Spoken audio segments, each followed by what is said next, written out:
Love's Executioner and Other Tales of Psychotherapy, by Irvin D. Yalom. Introduction. Imagine a woman, 70 years old, walking into a therapist's office for the first time. Her face is wrinkled, her hair is thinning and unkempt, her hands are frail.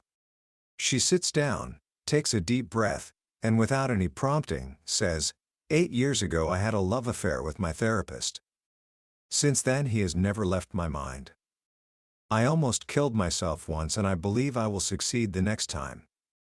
You are my last hope." What do you do with that?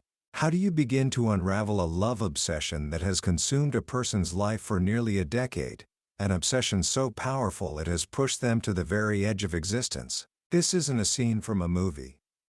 It's a real story, one of 10 incredible journeys into the human mind shared by one of the most brilliant and compassionate psychotherapists of our time, Irvin D.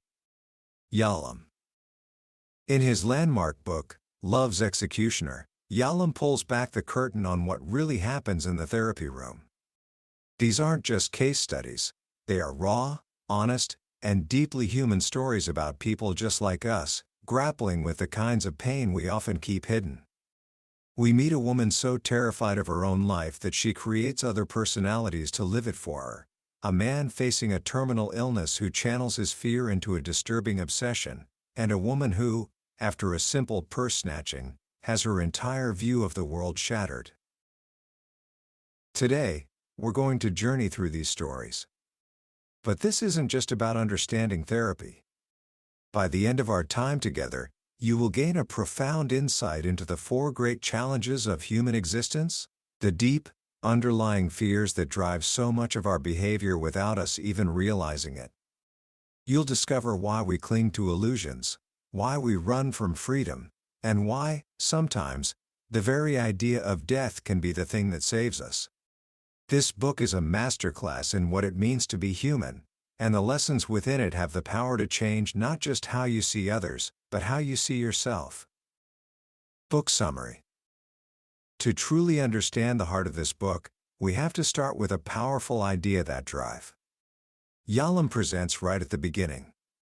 He believes that beneath all our everyday problems, our loneliness, our anxieties, our depressions, lie deeper, more fundamental pains. He calls these the givens of existence. Think of them as the 4 great truths of life that we all must face, whether we want to or not. These 4 givens are: first, the inevitability of our own death; second, the freedom we have to create our own lives, and the heavy responsibility that comes with it; third, our ultimate aloneness in the world; and finally, the apparent absence of any obvious meaning in life. Now, that might sound grim. But Yalom's genius is showing us that confronting these truths, looking them right in the eye, is the very path to a richer, more meaningful life. Each of the 10 stories in this book is a journey into one or more of these deep-seated fears. Let's start with the first and most obvious one: death. Yalom says that at our core, we are in a constant conflict between our desire to keep living and the knowledge that one day, we will die. And so, we become masters of denial. We invent myths and stories to comfort ourselves. We chase after immortality through our children or our work. We tell ourselves that death happens to other people, but not to us.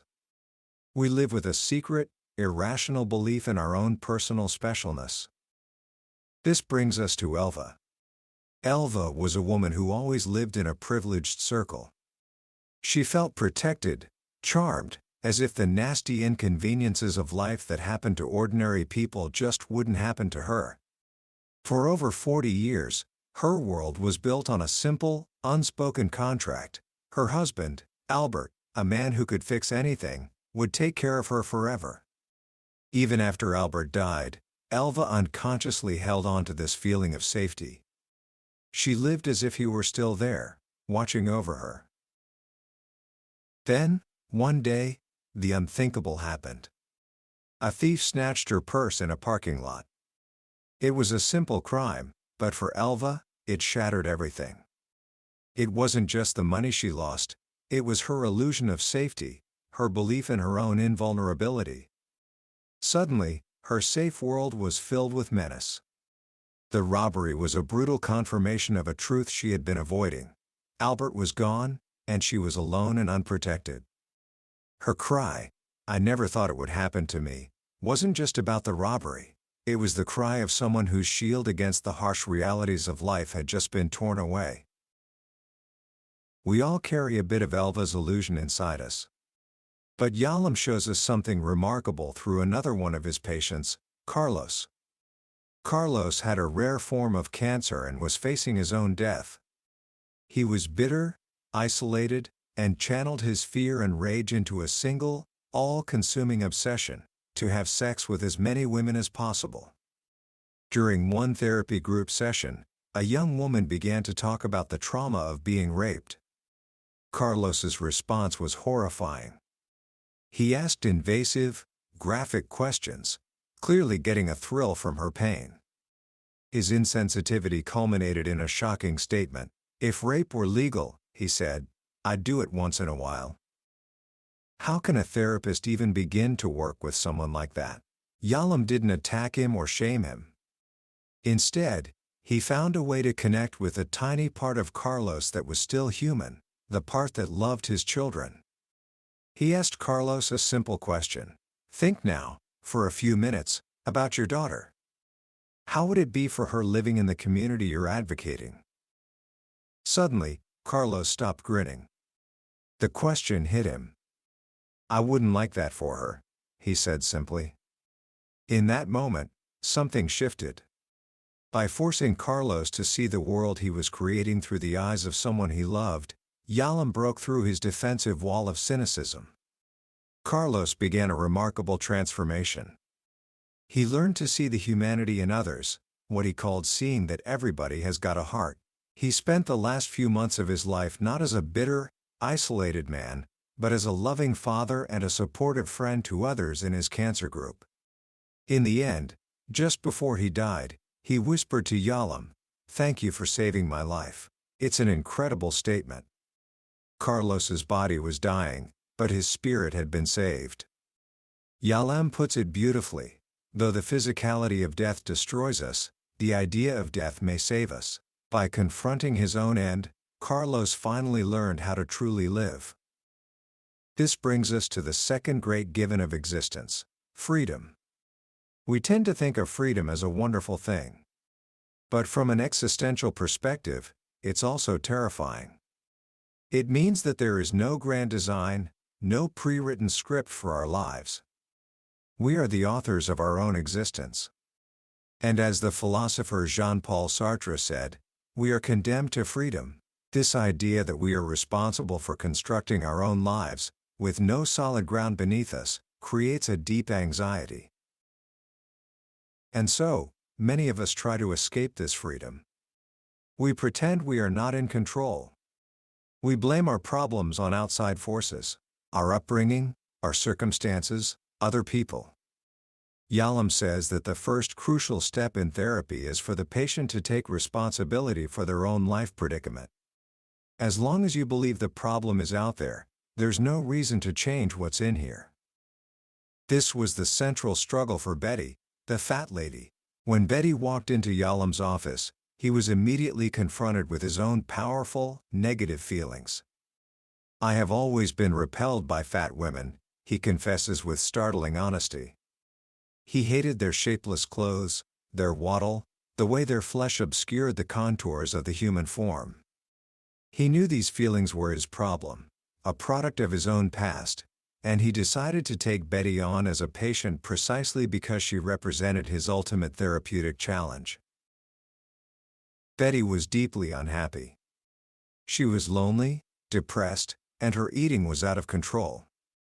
But she saw no responsibility for her situation.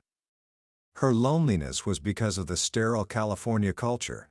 Her weight was due to genetics or a slow metabolism. For weeks, the therapy went nowhere. Betty was boring. She revealed nothing intimate, hiding behind a mask of forced jolliness and silly jokes.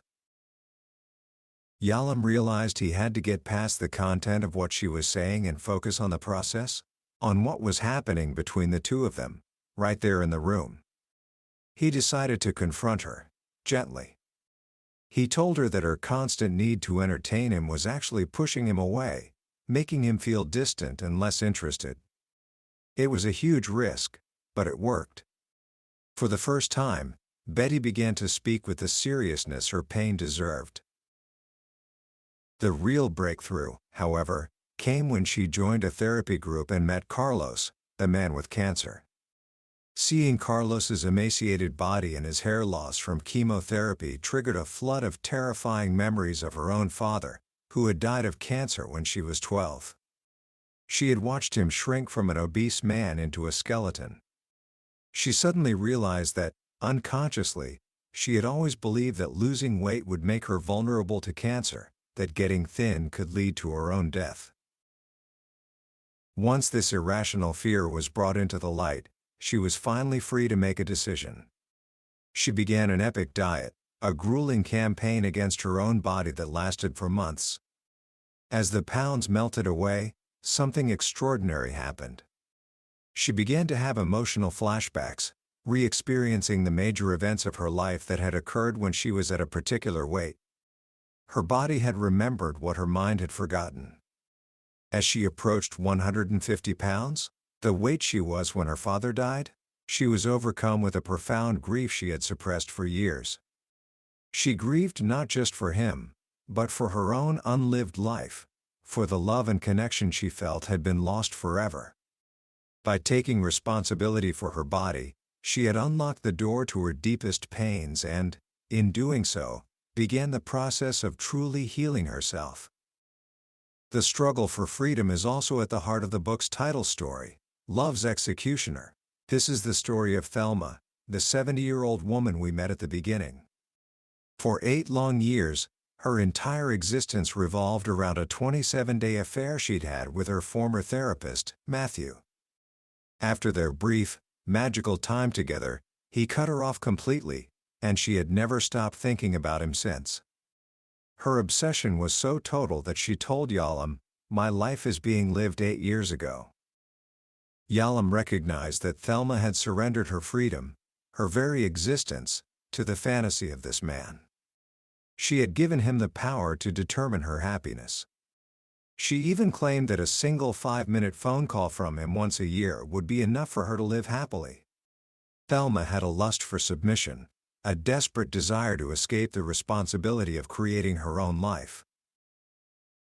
For months, Yalom tried every therapeutic approach he could think of to break the obsession's hold on her, but nothing worked.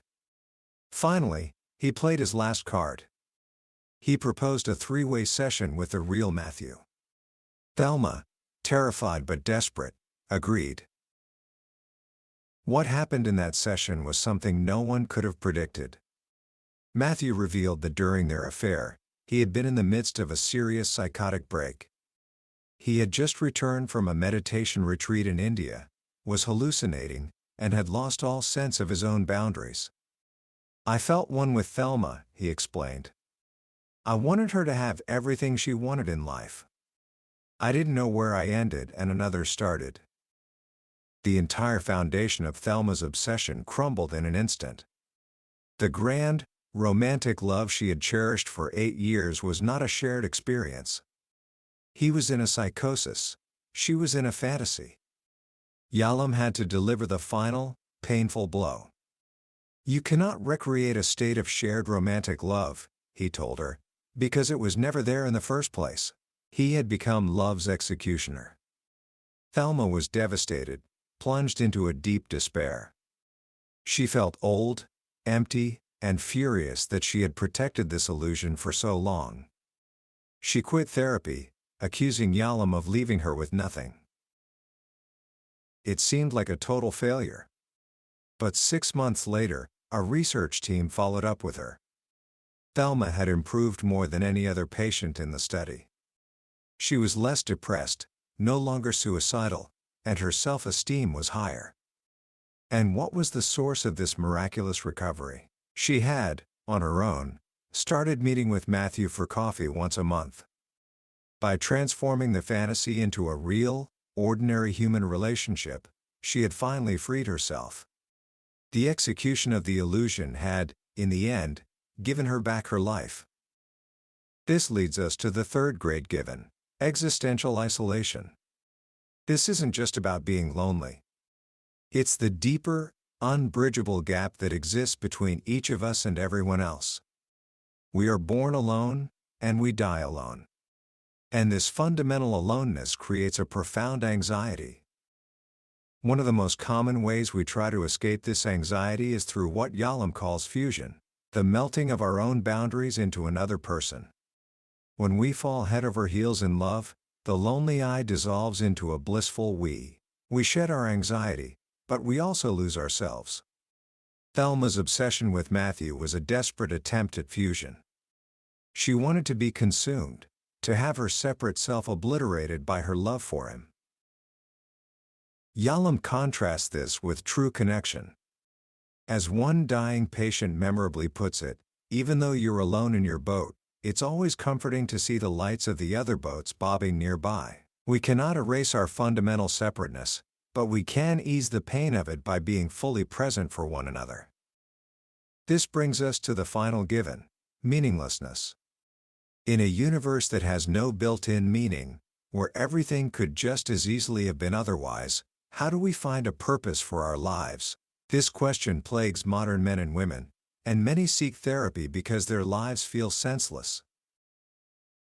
Yalom argues that the search for meaning is like the search for happiness. It must be conducted obliquely. Meaning isn't something you find, it's something that ensues from meaningful activity. In other words, meaning is a byproduct of engagement. When we commit ourselves to projects, to relationships, to causes bigger than ourselves, the question of meaning ceases to matter. This was the quiet crisis facing Marvin, the 64-year-old accountant in the story In Search of the Dreamer. Marvin came to therapy for migraines, which he meticulously charted and correlated with his sexual performance. On the surface, he was a man obsessed with sex. But underneath, his real problem was his impending retirement. For his entire life, his purpose had been his work. Now, that was ending, and he was suddenly confronted with the terrifying emptiness of a life without a project. His sexual obsession was a frantic attempt to distract himself from a much deeper anxiety about aging, decline, and death. His dreams were filled with terrifying images: a house whose foundations were liquefying, gaunt undertakers in a dark meadow, a baby in a black carriage. These were messages from the deepest part of his mind, screaming about the existential dread he refused to face during his waking hours. Through his work with Yalom, Marvin began to understand that his desperate focus on sex was a misplaced attempt to ward off his fear of death. He learned that he had deadened himself for most of his life, avoiding deep feelings and true connection. He began to open up, not just to Yalom, but to his wife, Phyllis. For the first time in their 41-year marriage, they started to talk honestly about their fears, their regrets, and their dreams. Marvin's journey wasn't about finding a grand meaning of life. It was about finding meaning in the act of connecting, of engaging honestly with himself and with the person closest to him. By turning toward his deepest fears, he found a new and more authentic way to live. Across these 10 stories, Yalom reveals himself not as an all-knowing expert, but as a fellow traveler, struggling with the same fundamental questions as his patients. He admits his frustrations, his blunders, his moments of boredom, and his own personal struggles with love and loss. This is the book's most profound and comforting message. Therapy isn't about a healthy person treating a sick one. It is, at its heart, a caring, deeply human meeting between two people. As Yalom concludes, we cannot stand apart and say to our fellow human beings, "You and your problems." We must instead speak of us and our problems. In the face of life's great challenges, we are, all of us, in this together. Commentary. Rereading Love's Executioner is always a humbling and deeply moving experience. It reminds you that behind every face, every job title, every carefully constructed life, there is a story of struggle. We all walk around with our own versions of Thelma's obsession, Betty's loneliness, or Marvin's hidden fears. We are all, in our own ways, trying to navigate the choppy waters of existence.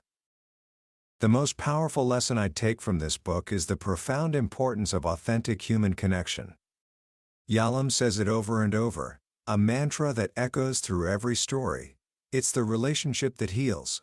In our modern world, we are often sold quick fixes, a pill, a new productivity hack, a 5-step plan to happiness. But Yalom's work is a powerful reminder that there is no substitute for the slow, patient, and sometimes difficult work of building a genuine relationship with another human being, one based on trust, honesty, and a willingness to be truly seen. This is true for therapy, but it's just as true for life. Think about it. When has a piece of advice, no matter how wise, truly changed you? More often, change comes from a moment of connection, a friend who truly listens, a mentor who sees your potential, a partner who stands by you when you feel you're at your worst. These relationships are the anchors that keep us steady when the storms of life hit. So, what can we take from this, right now, in our own lives? I think there are a few simple but powerful actions we can begin with. First, practice the art of being present. In your next conversation with someone you care about, try to quiet the noise in your own head and just listen. Don't think about what you're going to say next. Don't try to solve their problem. Just be there with them.